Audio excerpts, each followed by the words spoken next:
Serrano Jr. Nakakaantok boss ang content mo. Papaano dadami views mo? Di wag ka manood. Nakakaantok pala di wag ka manood. Ba't ka nanonood?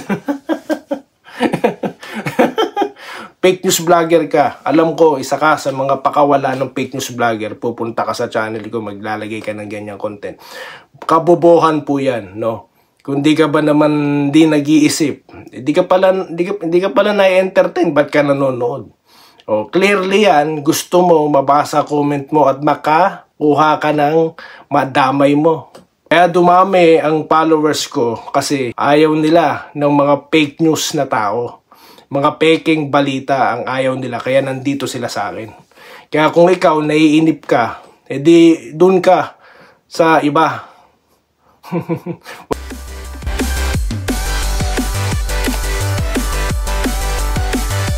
Ayan, so welcome back po dito sa Denrica at Doy TV Sports. At well,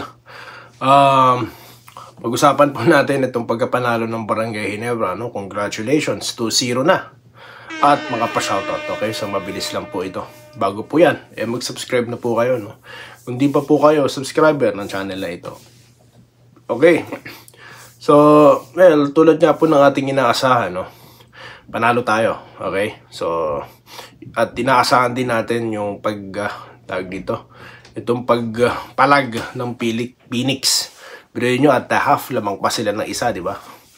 At yung beginning ng third quarter, maganda rin para sa kanila. Malakas yung import, malaki, di ba?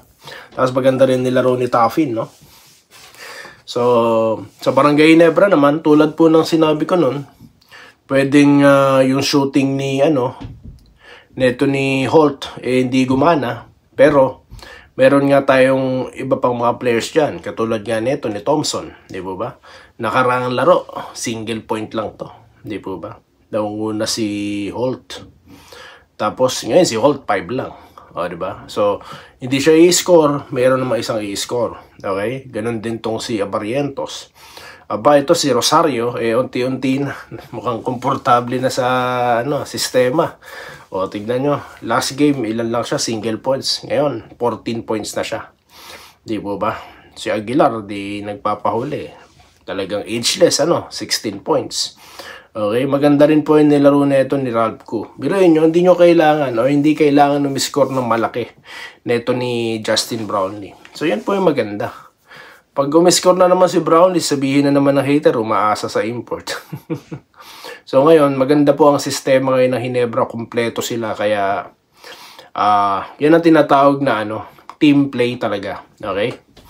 At maganda yung in-emphasize dito ni Coach Tim Cone na defense is the priority.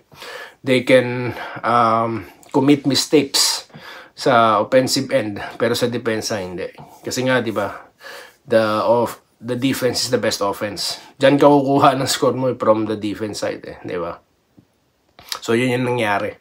So, nung third quarter, bago mag-end third quarter, doon nagsimula. Tapos, fourth quarter, 12-0 run. O, ilan lang ang points ng nalimitahan lamang sa ilang puntos lang itong Phoenix. So doon po gumana yung depensa ng Ginebra. At ang ganda. Maganda yung laro ngayon talaga. Sobrang yun po inaasahan natin sa barangay, no? At Ginebra led as many as 26, biruin yan. Tapos nagtapos ang laban 22 points. Napakalaki po nun, guys. So, big collapse ito. Itong problema sa Phoenix, magaling sila sa umpisa, di ba? Natalo sila ng Meralco, natalo sila ng na San Miguel. Pero pero hindi sa huli hindi nila natapos. Pero yun, mga close matches yun. Pero ito talaga talagang kinontrol ng Ginebra. So, expect na natin ng marami na naman pong mga iiyak. Dahil total display of full domination po talaga itong Ginebra. Pagdating sa talaga, sa sistema, pagdating sa personnel. So, yun nga sinasabi ko, di na po natin kailangan ng big man. Kasi nga po, wala pa si niya, no? Wala pa sila Malonzo niyan. So, yung mga nagsasabi po ng big man, although I agree, pero up to this point, hindi po kailangan. Kasi nga, Si Adamos, buti nga nakakalaro pa eh. Binibigyan ng time. Okay? Pagkakataon na ito ni Adamos. No? Binibigyan siya ng pagkakataon ni Coach Tim Cone. At kapag na-capitalize niyan, eh, who knows, di ba? So, yun lang po muna guys ang ating napag-usapan. At, ano po tayo? Mag-shoutout na po tayo, no? Para mabilisan po. Okay, dito po sa ating huling content. Ayan, no? Bago po yung laban ng barangay, nag-content po tayo. At salamat po sa mga nanood. At si Bon Ryan Cantor na nagko-congratulations, no? 2-0 na raw po tayo. Ayan. Tapos si Lobe Bucalos po, no? Na go Ginebra daw. Good luck, NSD. At si Maricris Tadeo, no? Idol, wala na, finish na. Hintayin na lang natin sino mga kalaban natin. Ito, sobrang advance nito ni ate. Si Malyari Mascarinas, no, nagpapa-shoutout. Salamat din po, sir, no, sa maraming heart na yan. At excited daw po siya manalo ulit ang barangay. Ito po si Divina Ibarra. Ayan, malakas ang tandem nila, both offense and defense. Yes. Mas naging physical dahil nga si Troy hindi lang sa ilalim, pati sa wing nagiging physical siya. Nakita niyo yung niya, nung galawan niya sa ilalim. Yan po ang kailangan. Yan po ang missing link sa Ginebra. At great pick-up po talaga. Bagay na bagay si Troy dyan sa Ginebra. No? Siya yung missing piece. Okay? Ito po si Gemma Rivera. Good day po, sir. Buti na lang at legit palagi mga balita mo. Sana man tayo ulit sa Ginebra. Salamat naman po, ma'am. Opo, panalo tayo. No? Dolor Eduardo, hindi ko na nga napansin. Naka 20 points na pala si JBL. Pa-jogging lang buong laro. Laki na impact. Yun nga po yung impact. Okay. Si Mario Dima Ilig. Ayan, maganda umaga, boss. Maganda talaga napunta si Troy.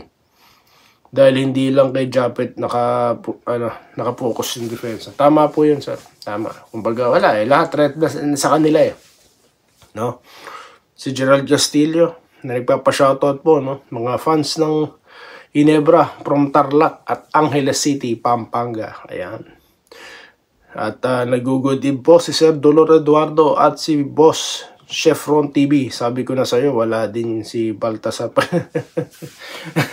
Umpisa pa lang po yan, sir. Abangan po natin, baka magulat tayo, ha? Baka biglang dinodominate niya na ang liga. No? Parang wala pong iniwan yan yung pumasok sa PBA si Dorian Peña. Naalala nyo na nasa Pasig Rizal Pirates siya sa NBA, di ba? Lakas nun, di ba? Di nga ako makapaniwala. Kala ko Pilsham yun eh. Pinoy pala talaga pala yun. Oh. Ang lakas sa NBA eh. Sa PBA, parang lang siya. Mala Adamos ang dating niya, di po ba? O, tapos sino pa ba? Napunta ng PBA. Si Adukol, di na ako lalayo. No? Malakas din si Adukol dun. Pagdating sa PBA, role player siya. Ang datingan niya. Di ba? Mala Banjo Calpito sa rebounds. Okay? Not bad, pero yung expectation hindi natin na-feel. Kaya wag po masyadong mataas ang expectation. So, sino pa ba? Yung mga galing, may ilan lang namang NBA yung talagang nagkaroon ng laro si Hatfield. Di ba? Si Hatfield, Hontiveros, na talagang lumabas yung laro nila. Sino pa ba? Si Camaso, di ba? Don Camaso. Parang si yan eh.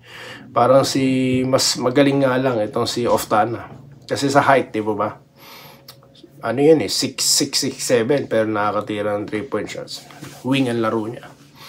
Tapos, sino pa ba galing NBA na na talagang nailabas niya yung laro niya? Chris Calagio, di po ba? Si Chris Clay nga, di ba? Nag-import pa sa NLEX. NLEX ba yun? FedEx dati, no? FedEx. So, yan po sila. So, ang NBA kasi noon, parang MPBL ngayon. Di po ba? Doon nagpupuntahan yung mga retired players. Okay, tapos kumukuha din sila ng mga mga hot prospect katulad nga dati ni Adukol, ngayon si Baltasar. Kaya nga napagkukumpara yung dalawa eh. So, antayin lang po natin. Gilbert Podaca, good day, Sir Doy. Mabuhay ka, always watching. Oy, salamat po. Maraming salamat po, Sir Gilbert. Kay Ma'am Minerva Jaba, no? Good day po. Ginebra Jenkins for the win against Phoenix. Panalo na po.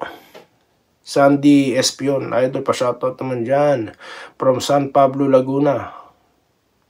Sana manalo ulit. Yun na nga po, panalo na. Kay Pelmar Aquino. Good afternoon, brother. Shoutout sa mga fake news vloggers tulad ni Ginebra Kingdom. Ginagamit pa ang Ginebra para sa content niya. Fake news naman na content. Yun na nga po eh.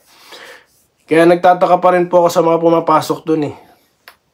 Ang dami ng fake news nun, no? Yun nga question ko kung nasa Ginebra group pa yun eh. Baka nga nasa group pa ng Ginebra yun eh. Nakakatawa yun kung hanggang ngayon hindi pa rin tinatanggal. Kung sakali lang, hindi ko alam. Kasi inano ko na yun eh. Binalak ko na yun. Yung mga ganong klase ng page, mga basura po yun. Mga basura, dapat binablock nyo para di na pumunta sa ano nyo. Kasi ano po yun eh, clearly, naghahanap lang po yun ng ano. Kasi pag pinasok mo na yun, automatic follow ka na nun. So, block mo. Kasi ano yun eh, misinformation. Mga maling informasyon. Hindi po dapat ganyan na nangyayari sa technology natin. Dapat po tinitake advantage natin yan para magkalap ng mga mahalagang informasyon. Hindi po ba? Ito po yung ano eh, hindi po katulad noon, dyaryo, bibili ka pa, 5 piso. No, dito ayan, no, magbubukas ka lang. Okay, kung wala kang wifi, eh, may piso net naman, di ba? So, mas mura pa sa 5 piso yan. O kaya, maki-connect ka na lang. Di po ba? So, ganun po ang technology, tas binabalahura ng mga ganyan. Eh, kasi nga po, sabi ko sa inyo, hindi nyo kailangan magtrabaho. Basta, mag-vlog ka lang, no? At yun, yung iba tinitake advantage, nagpe-fake news kasi nga po marami pong iba gusto ng impormasyon at yun ang mga nababasa, mga basurang page, mga basurang YouTube channels. Okay, nangunguha na nga sila ng material, pictures, videos, mga copyrighted content sa mga yan, nakakalusot na nga sila kuha ng kuha. Mga fake news pa ang nilalagay. O ano ngayon? Babanat na naman kayo. Wag kong babanatan ng fake news vloggers. Hindi. Serrano Jr. Nakakaantok boss ang content mo. Papaano dadami views mo? Eh di wag ka manood. Nakakaantok pala eh. Di wag ka manood. Ba't ka nanonood?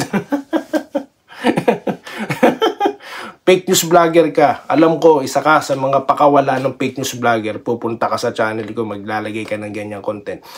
Kabobohan po yan, no? Kung di ka ba naman di nag-iisip, hindi ka pala na-entertain, ba't ka nanonood?